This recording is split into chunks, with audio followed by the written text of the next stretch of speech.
Donc pour moi, le choc interculturel, il s'est fait dès mon arrivée à Lomé, donc qui est une grosse capitale africaine qui fourmille de monde.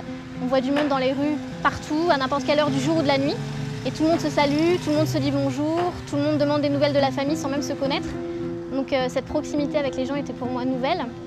Après, ça s'est matérialisé au sein de mon travail, où j'ai été étonnée de voir la vision que mes collègues avaient des femmes occidentales, qu'ils voient comme tellement émancipées que pour eux, elles ne sont plus de bonnes mères au foyer, de bonnes cuisinières.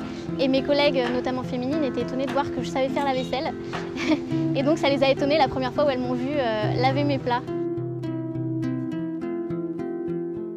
De toute manière, il faut bien se dire qu'entre le Togo et la France, le choc culturel il est permanent et qu'on le voit partout et tout le temps, dans la manière de parler, dans la manière de percevoir les choses, dans la manière de les vivre et de les ressentir.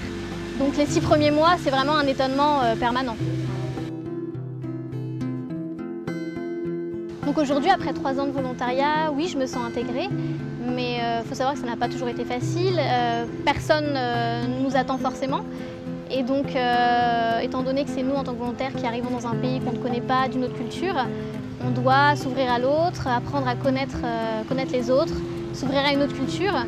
Mais on voit que ça enrichit vraiment les échanges et on peut créer des relations très fortes, aussi bien avec ses collègues que des gens dans notre milieu de tous les jours.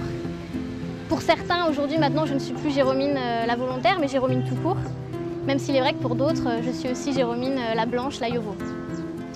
Donc le conseil que je pourrais donner aux futurs volontaires, c'est d'arriver vraiment l'esprit ouvert. Au Togo et en Afrique, rien ne se passe jamais vraiment comme prévu.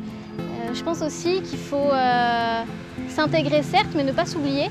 Parce que parfois, à trop vouloir s'intégrer, on oublie nos particularités, ce qui fait qu'on est nous. Et on est dans un échange interculturel, donc il faut découvrir l'autre, c'est certain.